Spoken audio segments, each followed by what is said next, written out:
All right, good morning, everyone.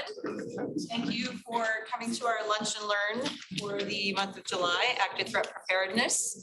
I'm Deanne Sesker with Polk County Emergency Management, and we host lunch and learns every month on various topics. I wish I could tell you exactly what we're going to do in August, but we haven't quite decided that yet, either line of duty death or the use of social media during disasters. So stay tuned for that upcoming news bulletin. We do offer the series just to provide opportunities for our community to come together and learn about emergency preparedness topics of multiple variety. We tried to keep it seasonal, or, for March, it was about disaster or disaster recovery, and planned events was last month, planned events, preparing for those. So we try to keep it topical based on the year. If there's any topics at the end of this session that you would like to offer us as a suggestion, we are starting to plan our schedule for 2023. So we want to keep having you guys come back and partnering with us and contributing and asking questions so we know what your needs are as well. So today we are going to provide about 40 minutes of instruction, give or take. We want to give 20 minutes of Q&A, so you're able to ask your questions. I will let you know that this is being recorded. Our new system here is very sensitive, and those sidebar conversations will be heard by experience. So I just want to let you know that. The recording will be available probably within a couple of days. We did have a pretty significant wait list for this session. And I know a lot of you have reached out to us saying that you had other people from your office that wanted to attend and seats available. So rest assured that link will be available on our webpage once the recording is downloaded and edited a little bit. So on your chairs, there's also an evaluation form. We really appreciate for you ask you to fill those out before you leave today. And again, if you have any additional topics you would like covered the rest of this year or even next year, please include that. That would be great. Without further ado, I think we'll get started. Our presenters today are Chief Scott, West Des Moines Police, and Dutch Geisinger with Polk County Emergency Management. Thanks, Deanne. Chief and I are going to present today, but I do want to recognize we have several people in the room that are part of an organization we have in Polk County called the Active Threat Work Group that has played a huge part in helping us develop our plans and procedures. And the Chief's going to talk a little bit more about that during our presentation, but it's a collective group that comes together to talk about everybody's involvement and how we engage in an active shooter incident, how we respond, and how we help with the after effects. So thanks to all of our fire EMS partners in the room, our law enforcement partners in the room as well. Give you a little bit of background on myself. I was 12 years military. I was a light infantry guy in the military. I went into law enforcement a long time ago. I spent 12 years in the Cedar Falls, Iowa Police Department before becoming the Homeland Security Program Manager for the state of Iowa. And then getting involved with a group called CISA. It was actually National Preparedness and Programs Directorate back then, part of the organization that helped develop the Run, Hide, Fight program. So the presentation that we're going to provide with you today is sort of derivative of that program itself with some of the topics that we talk about here in Polk County. So Chief, I'll let you talk a little bit about yourself. Chris Scott, I recognize a ton of faces in here, so appreciate your willingness knowing me. And when Deanne said it's going to be 40 minutes, you've heard me talk before, she's way cutting that short. You better have brought dessert with your lunch because you're going to need it. I'm with the West Des Moines Police Department, spent most of my career in Des Moines before going to West Des Moines, and started my career down in before that. I think looking at the topic we're going to talk about today, and some research has been done. Some of my elected officials come to me, how are we stopping this? How are we going to stop this? Well, we can do everything we can to stop it, but my continued preaching to them is you still need to be prepared to deal with it, because I'm not sure that we can stop it. So today is talking about that preparation and how we mitigate the best we can. So we appreciate everybody being here today. One of the things I want to say up front too is I know we've got a lot of people. I recognize some of the organizations. We've got schools and businesses here. There's no 100% guarantee. We can provide you with tools for your toolbox, things that you can do, things that are going to help you minimize the effects or the impacts from a disaster like this. but there's no 100% guarantees. So take the information that you're using today back to your organizations. Develop plans, develop procedures, use those things, test and train on it. That's the only thing that's going to help you minimize those impacts. So the more that you can do that, the more that we have plans in place, the better we're going to be. Talking a little bit about the agenda today, we're going to talk about the overview and the characteristics of an active shooter incident. We're also going to talk about the preparation, what we can do to plan for an incident like this. Who's heard of run, hide, fight? Just show of hands in the room. Excellent. A lot of times I go to presentations like this and I don't see a lot of hands, but almost all the training that's out there is based or founded in run, hide, fight. So we use run, hide, fight. It's easy to remember. A lot of people have had Alice training, craze training. There's just a ton of trainings that are out there. They're all good. They're all founded in run, hide, fight. So we'll talk a little bit about that. One thing that kind of gets overlooked is the recovery or the after effects. And we're going to hit on that just a little bit. Talk about some of those things that you might expect should you have an incident like this in your facility. And lastly, we're going to give you some materials that you can use. I do want to start off with just a little video.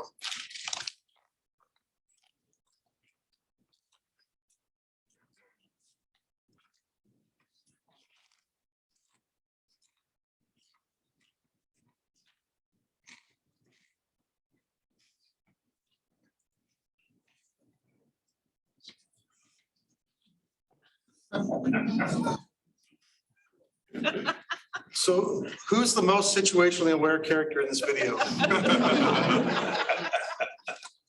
Sometimes we don't see the bear in the room, right? I like to let this keep playing because I always wonder what happened to this poor guy's wife. We get so caught up in our day-to-day lives that we sometimes forget about situational awareness. We find ourselves in places that maybe we shouldn't be, or you never know how we got there. I really want to encourage you to start thinking about how you can become more aware of your surroundings. We're going to talk a little bit about situational awareness. It's not always instinctive. We think that it is. It's being aware of our surroundings, recognizing those potential threats that are out there. We look at Cooper's color code. Dr. Cooper developed this as a way that we can think about our awareness and our situational awareness. The white circle represents relaxed and unaware. Is it okay to be like that? Yes. Yeah, where was it okay to be like that? At home. At home. If you're sitting in your house watching TV, absolutely. When we're out and about, or if we're at home watching TV and all of a sudden we hear a knock at the door, does it change our awareness levels? You bet. And if that gentle knock becomes a pounding, that changes it a little bit more. We kind of move to that orange circle where we're aware that there might be a potential threat out there. When somebody crashes through the door, we're aware, okay, we've got an actual threat and we've got to react to it. We really have to get ourselves into a state where when we're out in public, when we're out and about, we have to get ourselves in that relaxed, but aware of our surroundings, aware of what's going on around us. One of the things I'd really encourage you to do is start thinking about that. When we go out in public, when we're out in a public place, at a public event, a large gathering, start looking at the exits that are around you. So many times we're so caught up in what we're doing or what we're going to that we recognize there's a way in, but we don't look at the other options for a way out. So if we could recognize that anytime that we go someplace, we need to recognize two other ways out that are different than the way that we came in, that's going to help us in a situation should something happen like an active threat event. There's a fifth circle that's related to Dr. Cooper's color code. And that fifth circle is what happens to a deer in headlights? They freeze, right? They stop. In an active threat incident, that's just statistically speaking, that's hard to say. That's the worst thing that you can do. I used to have a baseball coach in high school that told me that if you hear the bat hit the ball, take a step. It doesn't matter if you're moving in the right direction, but you got to take a step because it gets your body moving. It gets you thinking about what you're reacting to. Same thing happens in an active shooter incident. I'm not asking you to get up and run out of the building. That might get a little disruptive during your workday. But mentally, let's take a step. If we hear a noise that's unusual, one of the things that we want to do is we want to justify that. We want to make that a noise that's normal in our lives. Was that a door slamming? Was that a book dropping? What was that? right? But we have to take that mental step to listen to what other sounds are going on around us, to make ourselves prepared for what comes next. Because we might have to run. We might have to take some of those other steps that we're going to talk about in just a second. Planning. I say this a lot during today's presentation. Pre-planning is the best thing that we can do to help ourselves better our security posture for us and the people around us. Pre-planning doesn't necessarily mean writing down a plan. If you have a business or an organization that you're involved with, absolutely, I would encourage you to develop a plan, a written plan.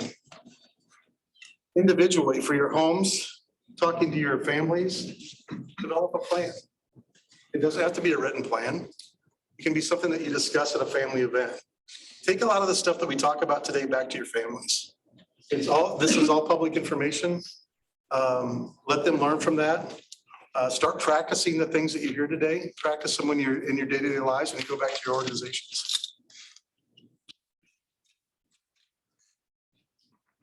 We hear about active threats a lot.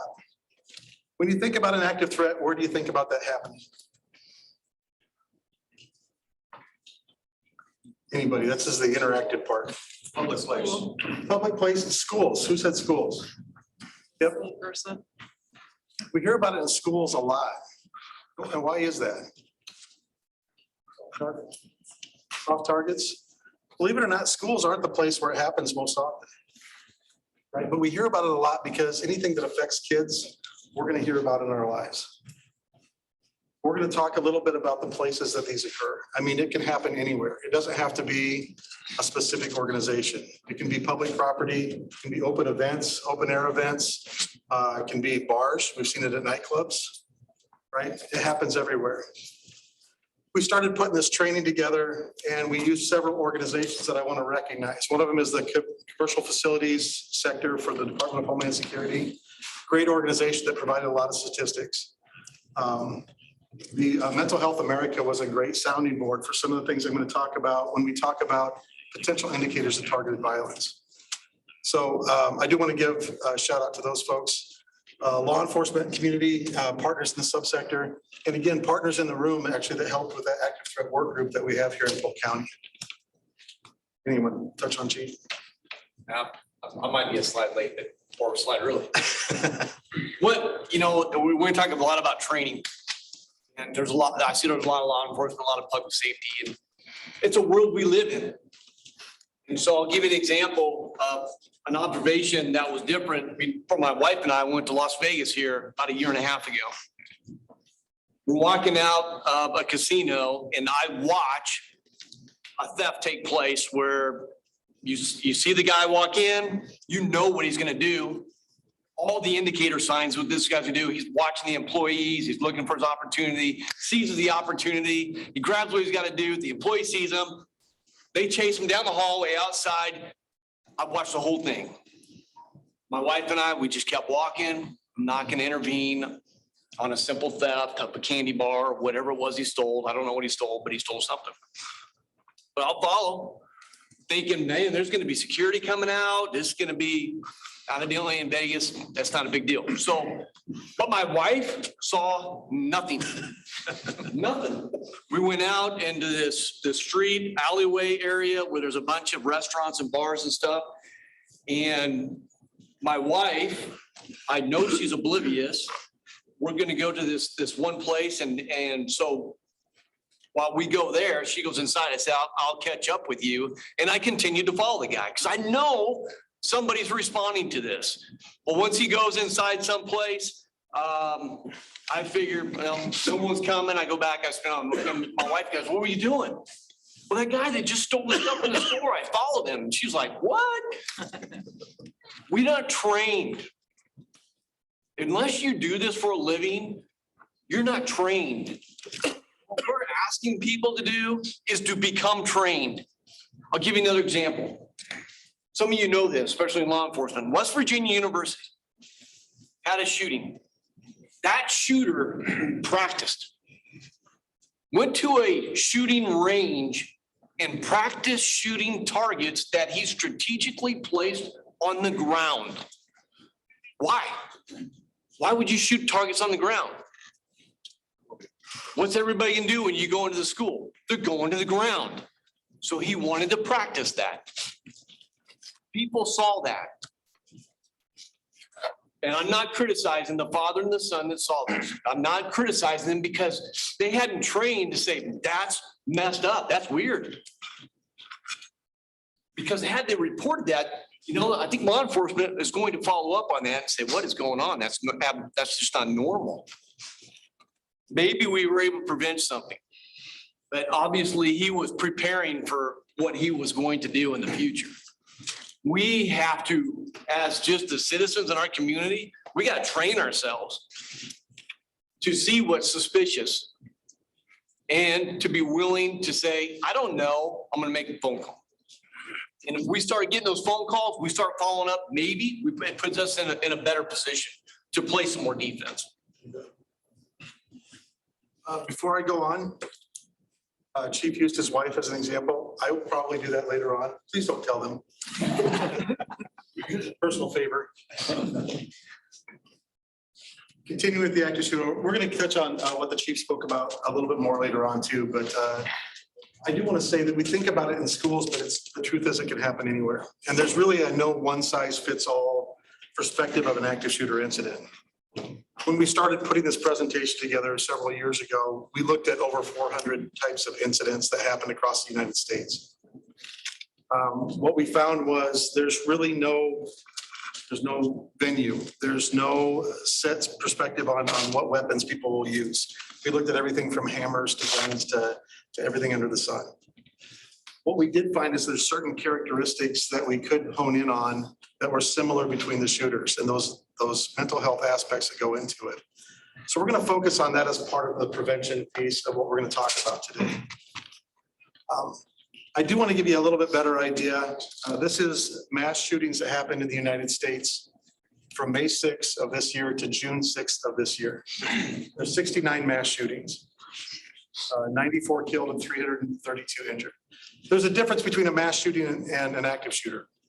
A mass shooting is 4 or more injuries or killed as a result of the shooting, not including the shooter.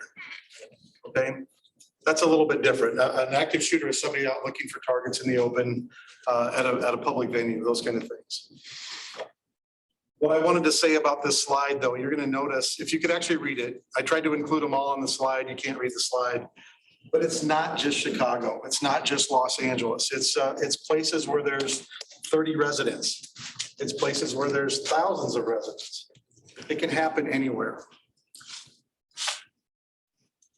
In 2021, we had 693 mass shootings. 61 of those were active shooter incidents. That's up about 20 active shooter incidents from the year before.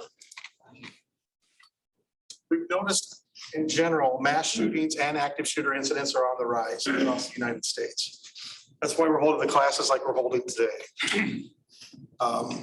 These stats came from gunviolencearchive.org. If you want to use those, a lot of those stats come from the FBI. Great resources for your stories or if you're looking for more information. So an active shooter is an individual actively engaged in killing or attempting to kill people in a confined and populated area. That's the definition by Department of Homeland Security. Again, like I said, there's no pattern to the selection of victims. A lot of times it's just people that they're looking for soft or easy targets, right? They're very unpredictable incidents that happen very, very quickly.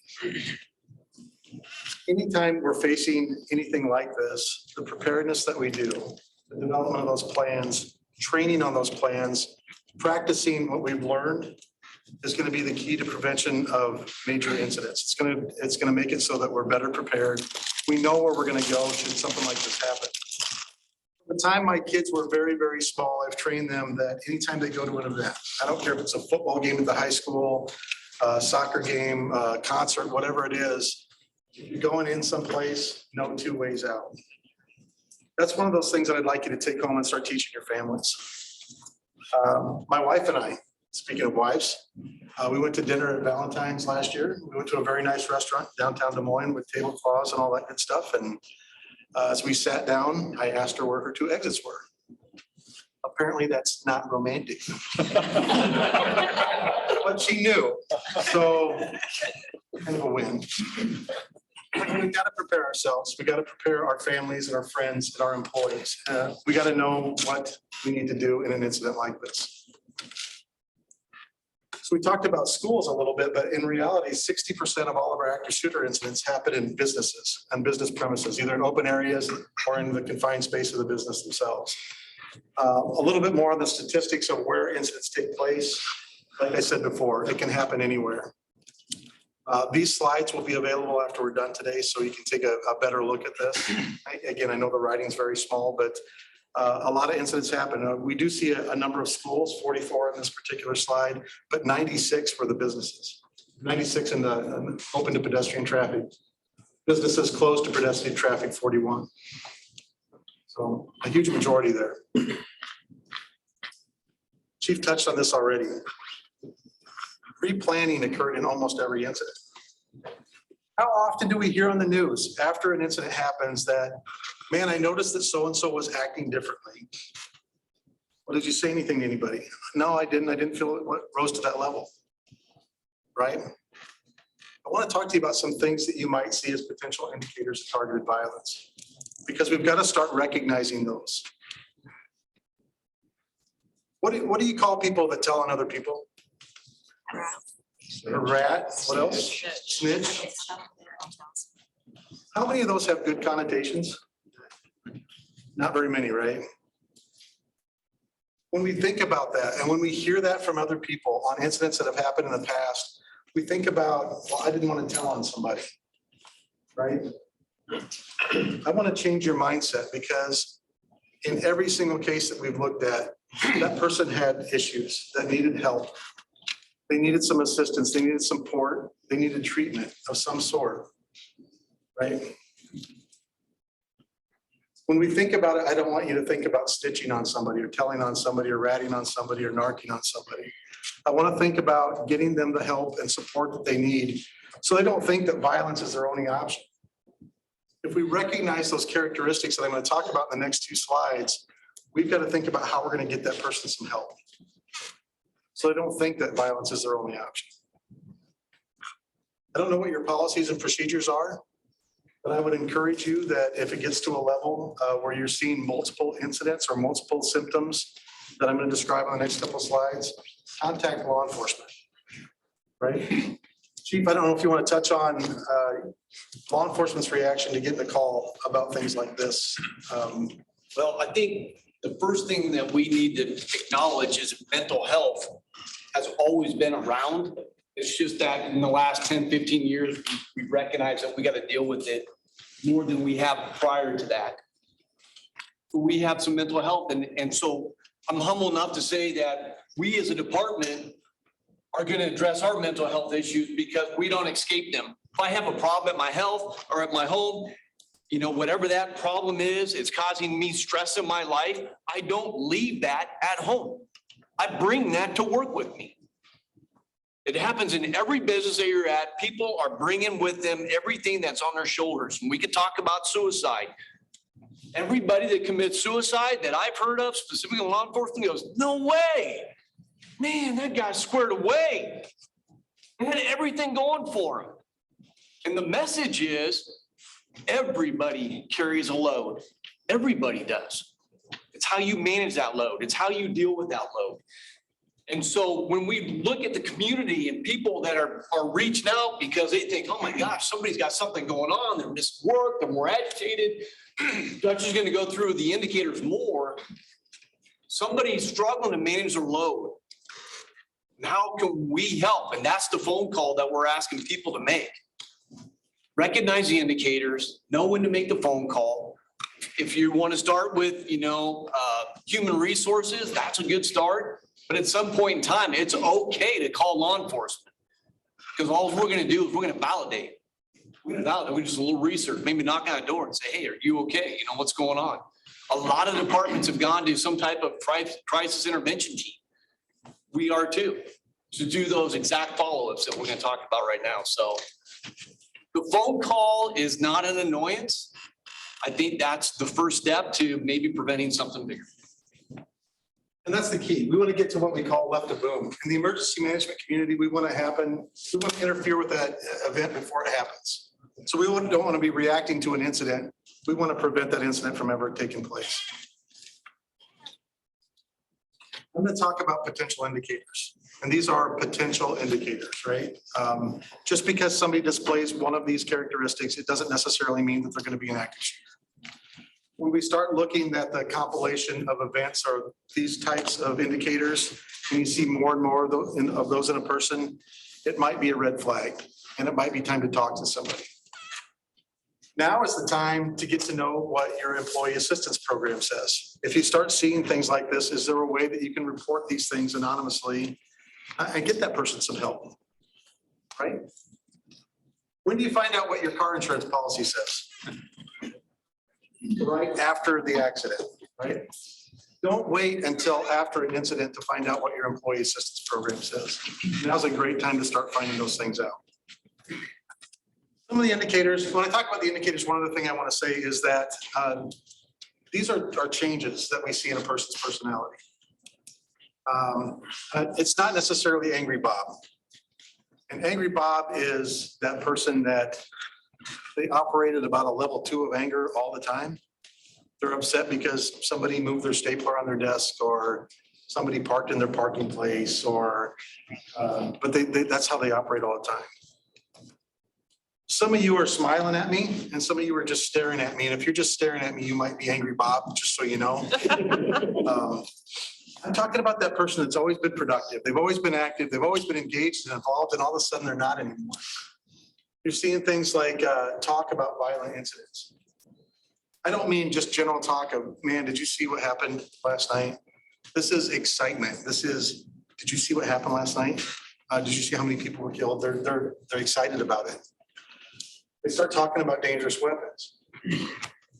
This is a person, again, that doesn't talk about weapons normally. This is a person that has never showed an interest in hunting. How many people in the room hunt? Is it unusual for people in Iowa to talk about guns? It's not. I'm a hunter. I talk about guns to my friends. We talk about the different shotguns that we have and things like that. That alone is not an indicator.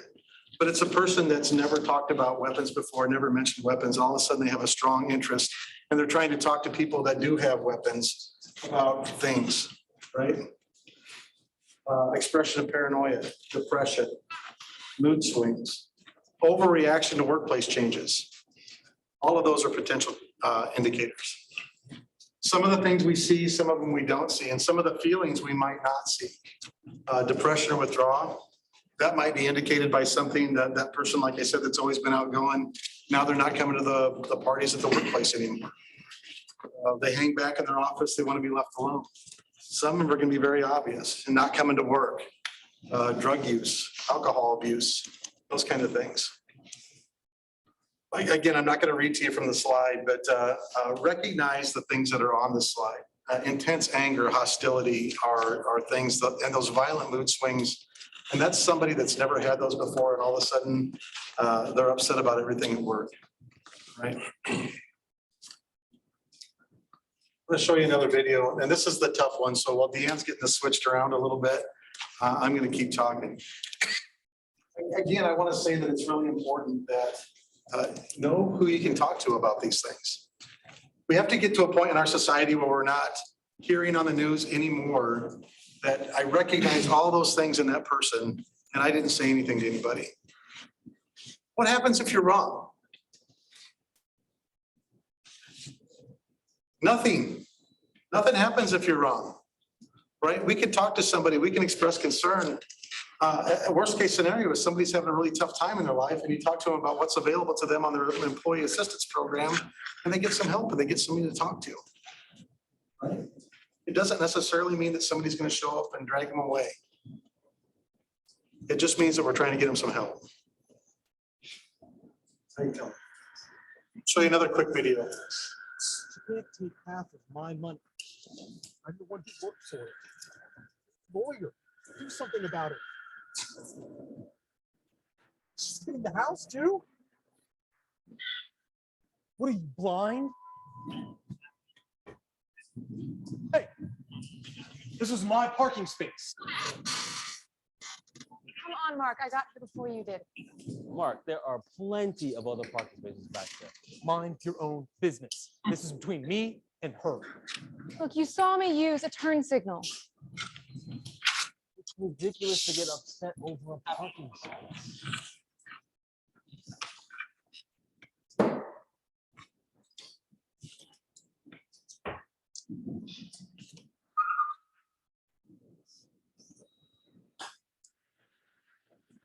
You okay?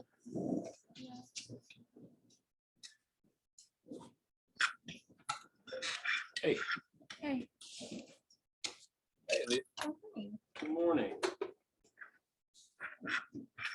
Good luck at that presentation today. Have a good day.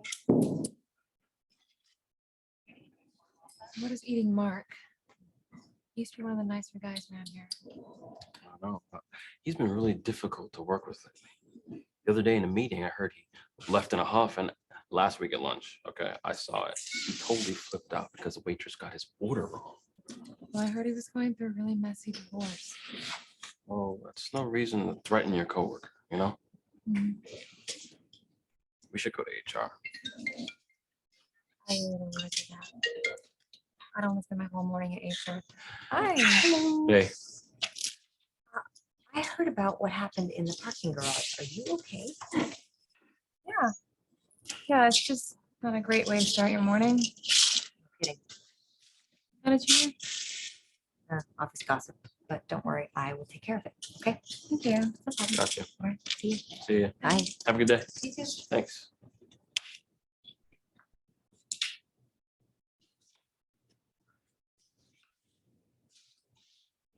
You wanted to see me? Yeah, please have a seat. I'll stay. Mind closing the door, please?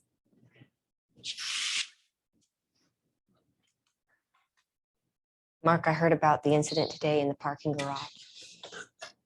I have to tell you, there have been some consistent complaints about your aggressive behavior, and that type of behavior is not acceptable here. Do you understand? I also need to speak with you about your performance lately. Your work quality's been very poor, and we've decided that we need to place you on a probationary period of 1 month. We'll be evaluating you weekly, and at the end of that period, if we don't see some significant improvement, then there will be some serious consequences. Mark, you could lose your job over this. Fine. Do you want to discuss this further? I'm happy to answer any questions you have. No. Are we done here? Yes, we're done. All right, well, Deanne's switching back to the presentation. Who was paying attention? What was Mark upset about? Divorce, Divorce? What else? money. Money? He was gonna lose his pension possibly? Had to drive a minivan? That might not have been one of them. He had a lot of stuff going on in his life, right? I don't want to beat this to death, but so many of those things impact exactly what the chief said. That stuff gets carried into work. Triggers for violence can be anything. He wasn't really upset about the parking place as much as he was upset about all those other things that were happening, but the parking place might have been the trigger. So we've got to look at all of that. I want to talk to you next about preparation, though. Some of the things that you can do in your organizations to help prepare for things like this, for an incident like this. How many of your organizations have an emergency action plan? Quite a few of you. That's great. I usually don't see that many hands, to be honest. We have emergency action plans for all kinds of things. We have it for weather events. We have, tornadoes, floods. We have it for fires. We have it for all kinds of things. Who could tell me the last time we had a large number of school kids killed in a fire in the United States? Lady of Angels. 1958. It was Our Lady of Angels, a school in Chicago, and they lost over 90 kids and staff as a result of the fire. What do we do differently now than we did back then? Mandatory fire drills. What else? Sprinkler systems, equipment, training, education. We talk about it. When was the last time we had kids killed in a school shooting? Not that long ago, was it? Are we at a point where we're doing the same types of things, the same types of drills before active shooter? We rarely hear about it in our businesses, but we've got to get to a point. These events are becoming so common now that we've got to start doing the same types of things. We've got to educate, train, and develop plans. We've got to practice those plans. We've got to teach people what their roles and responsibilities are. We've got to exercise those plans and bring in our partners in law enforcement to help us with that, right? We have to understand what our firefighters can do and what our EMS partners can do. Again, I hate to go back to this again, but that's why we have that active threat work group, so we can work together and understand everybody's roles and responsibilities in the responder community. Where we haven't quite gained that same traction is with all of our partner organizations out there in the private sector. So we need to gain that. We need to gain that support. We need to get that understanding of what your roles and responsibilities and expectations are. Judge, if I can just, Absolutely. just a quick note, something that we just wrapped up in West Des Moines here this last month is our rescue task force. And that is the collaboration with police, fire, and EMS to go in after an active shooting or while an active shooting has occurred to get people out. And I say that because who's missing from that? Who's missing from that scenario? You got all the public safety there. The teachers. You're missing, yeah, some teachers, you're missing, we can say business, we can say a mall, we can say movie theater, we can say whoever we're using that environment to practice our collaboration, they need to be at the table to see where they fit in. And we had some of our council folks went out and they saw this. We had some school officials that go out and they did get to see this. But more and more and more, we got to get people involved so they understand the collaboration that is set to take place if one of these incidents happen. We've got to really be prepared, but we've hung our hat a lot on public safety. They're going to respond, they're going to do their thing. But now we're hanging our hat on more people being involved and more people being a part of the plan to help mitigate what could happen. We talked about the emergency action plan and some components that you might have. I mentioned fire, weather events, emergency notification systems. How do we alert people that we have an incident going on? What are the messages that we give them? We got to look at our communication systems, emergency escape procedures. Those are different for an active shooter than they are for other events. Our evacuation procedures might be different for an active shooter than they are for other events. What do we do for fires? We go outside and we gather in a certain area, right? So we can get accountability. An active shooter event, I know the chief talked about this a little bit ago, but we might not necessarily want to do that. We want to get people out of the building and away from the building, and we'll worry about accountability after the fact.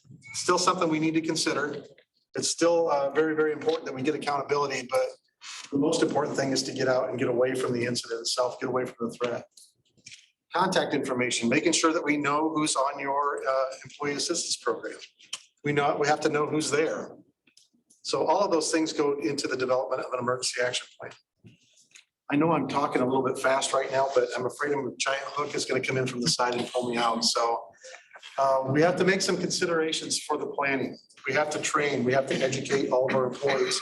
We don't want to list roles and responsibility in our plans without talking to the employees about what those roles and responsibilities are. There's an expectation that goes along with being part of the staff or part of the management team that we want to make sure is accounted for when we do the training education pieces. We want to be able to communicate with our emergency responders and our partners. We've made some big steps in our schools in Iowa this year about communication and how we communicate with our emergency responders. We need to continue to move that forward. I talked about human resources earlier and knowing what your emergency or your employee assistance programs say. That's a very important thing. Who had to take a background check when they got hired? How many people have taken a background check since then? It doesn't happen very often, right? Who's the same person now that they were when they were 20 years old? Stuff happens in our lives, right? Develop a way that we can do recurring background checks. right? Those are simple things that we can work with our human resources departments to help make things better or make things easier. There's certain things with when we talk about planning that are facility manager responsibilities. Development of the plan, instituting those controls, access controls, developing crisis kits, developing teams. All of those things are very important. Making sure that we have floor plans that are available. And knowing that people can find those when they need them. Sometimes one thing that gets left out when we're developing those plans is how we address our victims and our families.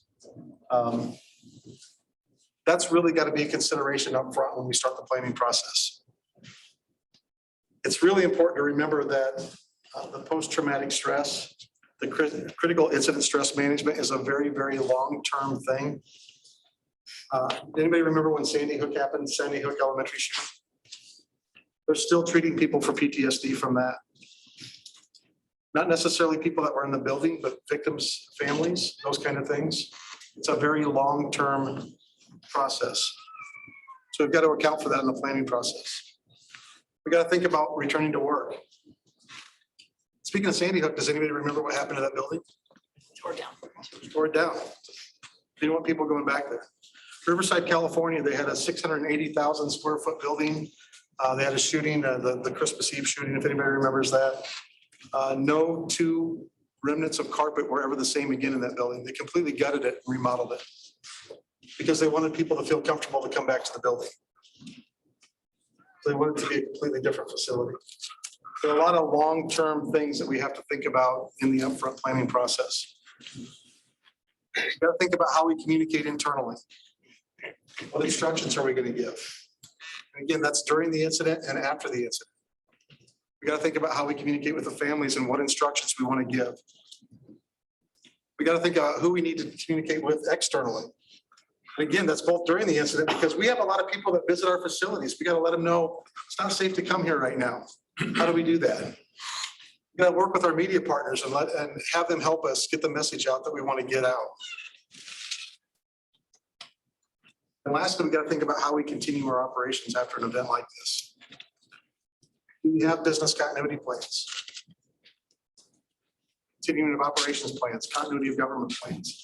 All of those things have to be considerations. I want to switch gears a little bit. I want to talk about the response. I'm going to talk about run, hide, fight. Like I said, there's a lot of different trainings that are out there. They're all good. They're all going to help move you forward in your planning processes, but we're going to specifically talk about run, hide, fight. Yeah, I think there's another video on the next slide.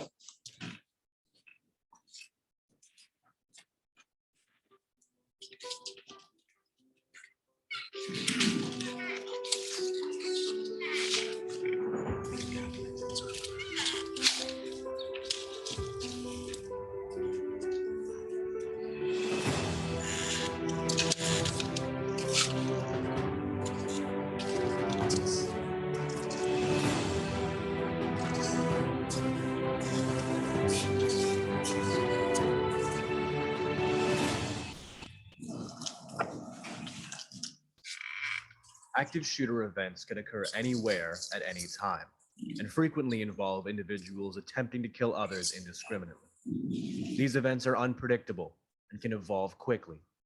For this reason, whenever you enter a building as an employee, guest, or customer, you must be prepared and know what it is you will do if faced with the worst case scenario, even if it's just another day at the office.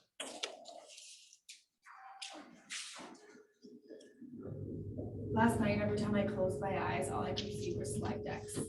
Don't remind me.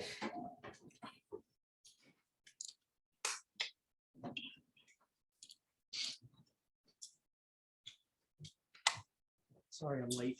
Did I miss anything?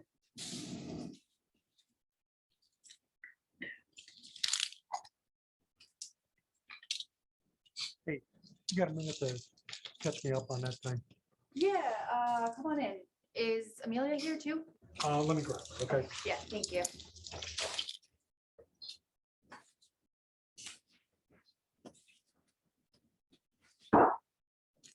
When startled by a gunshot, it's a natural human reaction to freeze. Unfortunately, this response leaves you vulnerable to what might come next. If you see someone frozen in place in this type of situation, make your best attempt to assist them.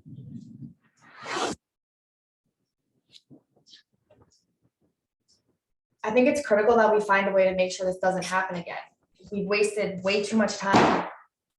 That's gunfire. Sure that was the That's, gunshot? that's gunfire. Probably a gunshot. Oh, please.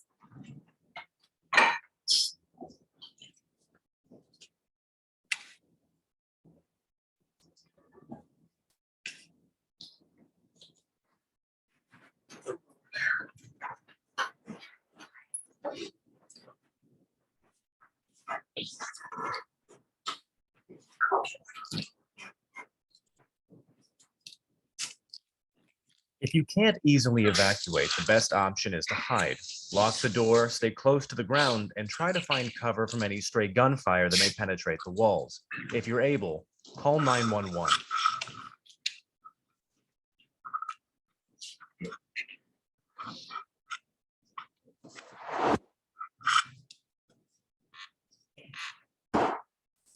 What was that? Sounded like a gunshot.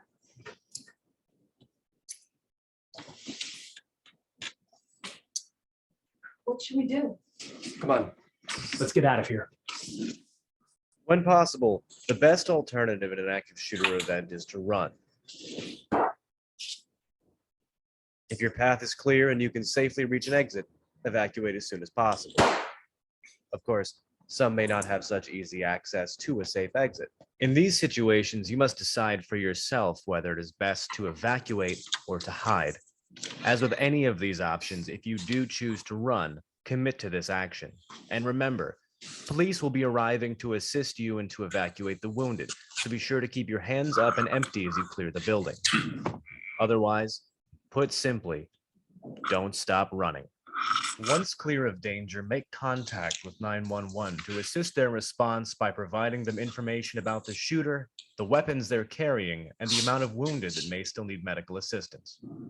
If you have been unable to evacuate and are trapped in the facility during an active shooter situation, remember, making the decision to hide does not prevent you from putting up a fight later. If you are confronted by the active shooter, you have to assume that your actions are all that stand between yourself, your colleagues, and grave harm. Fight for your life. Search around you for sharp or heavy objects that you may use to disable the attacker. Collaborate with those around you to ensure you aren't acting alone. You're taking action for your survival, so do not hold back, and do not stop fighting until you know beyond certainty that you are safe. Committing to run, to hide, or to fight will keep you safer than if you freeze during the crisis. Remember to prioritize your safety. If you come across those who are wounded and may need assistance, assist them if you can, but do not let them inhibit your escape.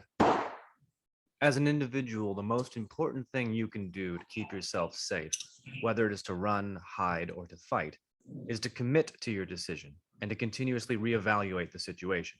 If you own a business or operate a large public facility, you may be able to better enable individual response to such events by identifying emergency escape routes and exits. Use this information to design evacuation plans that can be used by employees and guests to your facility. Reach out to law enforcement to see if they'll come to your facility and assist you in drafting your response plan or guide you to training that may assist employees in their survival. Remember, this training may be the difference between life or death.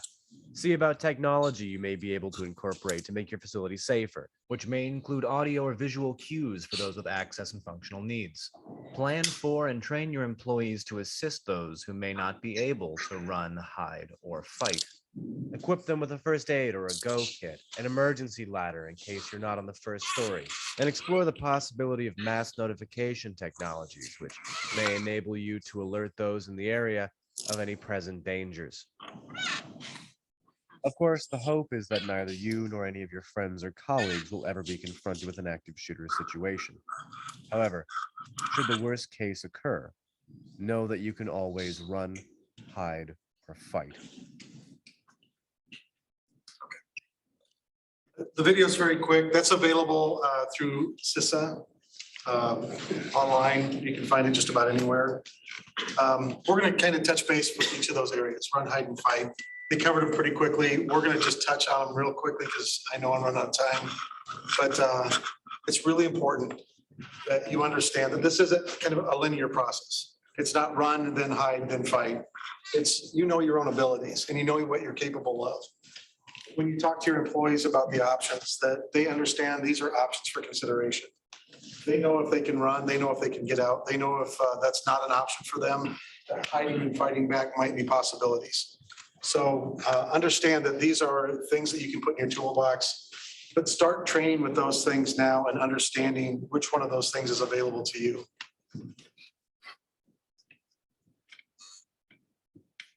My clicker's not clicking. Yeah, we can advance one. Thank you.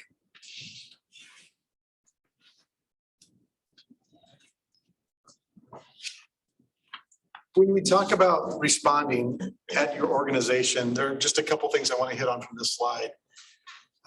We have to make decisions quickly. You'll notice that in the video that one of the first things that everybody did was when they heard that first shot, they went and looked out in the hallway. Good move? No, probably not. But again, they had to take a step, right? Mental step. The mental step might be to listen to what sounds follow that thing that you might hear as a shot. I'll tell you a little bit about myself. The first time that I was involved in a shooter incident when I was in a building with a shooter, I was in the military. Guess what we all did? Looked in the hallway. Not our best move or brightest move at the moment, but it's something that you don't hear all the time. You're not ready for, and you want to see what's going on. Again, we've got to train and practice so that that's not our first move, right? Listen for those other noises. Listen for what's going on around you. Running might be your best option. I'll talk a little bit about that. Next slide. Running doesn't just mean randomly running out of the building. How important is it that you know where the bad guy is if you decide that running's your option? It's really, really, really important because we don't want to be running into the bad guy. It's really important also, and I'll let the chief hit on this a little bit, but leave your stuff behind. Stuff is just stuff. We can get that later, right? Law enforcement has a split second to decide what's in your hands. And chief, I'll let you take it from there. What's nobody want to leave home without? Who wants to leave work without? What's the one thing that I check my pocket every day? I make sure I have my stinking phone, right? Okay, now we're at an active shooter, and what's the one thing we're telling everybody? You know, show me your hands, show me your hands, show me your hands. We're trying to get people out of the environment. And what our hands are going to be full of? Cell phones. And we're going to have to make some tough decisions. So your phone isn't going to work. You know, that tower, wherever you're at, is going to become so inundated with cell phone calls. Just drop your phone. It's going to be a brick to you anyways. Nothing in your office is important outside except for one thing, and it's you. That is it. If you can throw that cell phone in your pocket before you run outside, we do want you to call 911 when you're safe. When it's safe to call 911, don't assume somebody else has called 911. Try to make that call. Towers might be jammed, might be blocked, but dispatch needs to know information. And we'll talk about that in a second. Next slide. It's working. If you can do it safely, try to warn other people. Once you get out, not to come into the building. If you can help other people get out, that's great. Try to convince them to come with you. If they've made the decision that they're going to stay behind, leave them behind. Make a mental note of where they're hiding, because dispatch is going to need that information as well. But you can't take somebody with you that's made the decision to stay behind. You know yourself, they know themselves, they might make that decision for a reason. So make a mental note. Keep your hands empty, keep your hands visible. Follow the instructions of police officers. It's not going to be officer friendly that shows up. They're worried about your safety and their safety, and they're going to be telling people to get on the ground. They're going to be telling, giving orders. Follow those orders, right? If you decide that running isn't an option for you, you don't know where the bad guy is, and you decide that you're going to hide, there's a couple things to remember. Block the door, block the door. There's a big difference between cover and concealment. Concealment just hides you from the outside. Cover stops a bullet. Think about what's heavy in your office, what's heavy in the workspace that's around you that you can block a door with. Right? Block the door, shut off the lights, make it look like nobody's home. In all the cases that we looked at when we developed this training, there were no cases that we found of somebody successfully breaching a locked door. I'll say that one more time. There were no cases of anybody successfully breaching a locked door. There were cases where they got the door partially open and tried to shoot in. The only cases that we found where anybody tried to breach a locked door is when they were looking for somebody specifically. By far, the majority of cases, they were looking for people out in the open. If you can lock the door, block the door, hide, put as many levels of barriers between you and the bad guy, the better chances you have, right? Try not to trap and be restrictive of your movements. If you have a second way out, that's fantastic. Start thinking about those things now. Where can you go? Check your building. We're creatures of habit. When we go to work, we tend to go to work the same way every single time. We tend to go in those entrances the same way every single time. Practice going out of your building a different way. Find those other entrances. I did this presentation at a hospital recently where my wife works, and they were amazed at exits that I showed them that they had in their building because they'd never used it before. And those were people that worked there for years. Try to find those places now. It's really hard to remain hidden. After you hide, it's really important that you do though, right? Stay hidden. We had an incident in North Dakota that I was involved in that it took us several hours to get to the top floor. Has anybody ever been to the Capitol in North Dakota? It's a giant square building that's several stories high. For law enforcement to get from the ground floor to the top floor, it took us almost 3 hours. It's hard to stay hidden that long, right? We want to make sure that that's something that we do. Close, cover, move away from the door, blockade the door with heavy furniture, heavy objects. As a last resort, and if it's your only option and you're face to face with a bad guy with a weapon, fight back. Throw things, hit things, yell, scream, kick, fight. Think about what you can use as a weapon. Do you have things here that you can use as a weapon? Anybody? Anybody have a pencil on them? It's a great weapon. A chair is a great weapon. Think about what you could use if you had to fight back. One thing I will say about this, that it's really important that if you decide fighting is your option, you commit to it 100%. Right? There's no halfway at this point. I'm gonna let Chief cover the next couple of slides here real quick. So if there's an opportunity, we'll use a business type of environment, a school type environment. Most of those have some type of a landline phone that you can call from. If that opportunity ever presents itself, or you can call and you can say, shooter, I hear a shooter in the hallway, I'm in this location, because law enforcement is going to be seeking out those people that know the building the best, or accessing cameras or whatever it might be. So any information, number of shooters, type of gun, did you see the shooter? What did they look like? Did they have a gun? Did you see a gun? What kind of gun did it look like? When I'm looking for, it's a Glock 21, 45 caliber, blah, blah, blah. We're looking for, was it a small gun or was it a big gun? We're going to keep it that simple. Direction of travel. They went down the hallway. Which way are they moving? Any information is going to help us. When we've done these trainings before and you hear gunfire in a building, what does it do? That goes right. Now you got to figure out, okay, exactly where is that gunfire coming from? So when we go in the building, any intelligence that we can get is going to be very beneficial to us, but not at the risk of you going to get that and putting yourself in harm's way. It's just not worth it. One thing I'll add to this slide is make sure that the information you provide is just factual information. It's easy for us to speculate that if we hear lots of bangs, that there's lots of people, but it might just be one person pulling the trigger really fast. So when you provide information, make sure it's information that you know. Next one, did you go to it? Where we at here? This is going to be difficult because when we come in and we don't know who the shooter is, it's going to be an unpleasant experience until we've identified the shooter and know that they're down. We're not going to say please and thank you and are you okay? And I don't think anybody here would expect us to do that, but it by itself will be traumatizing. When the police come in and they don't know where the threat is, there's a threat. And so they're going to secure whatever environment that they are in until they have identified the threat and have eliminated or stopped the threat. People need to know it, and that's part of the preparation. And I think that's why businesses, schools, and others need to involve law enforcement so that when the cops come in and they're not nice, they understand that's the way this works right now. And if they're not nice, that because they don't know where the person's at.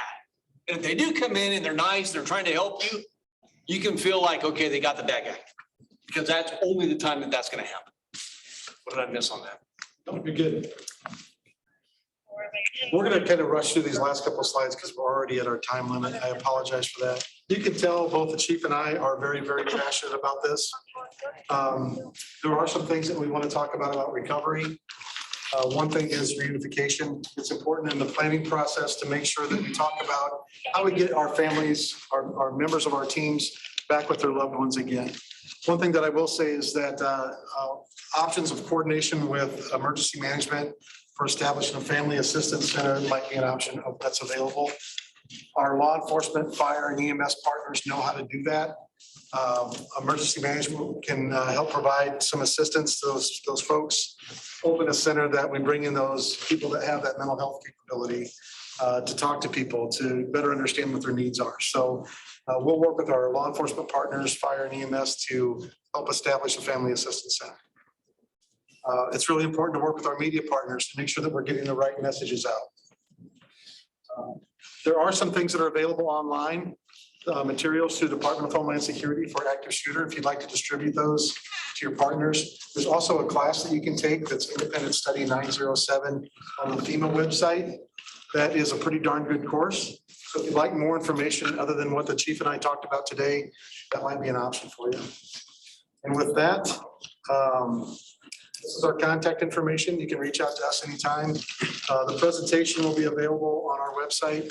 AJ, can you, I'll have you help me get that uploaded. You've seen my technological abilities already today, so. But with that, that's all we have. We're happy to answer any questions that you might have, and thanks for your time.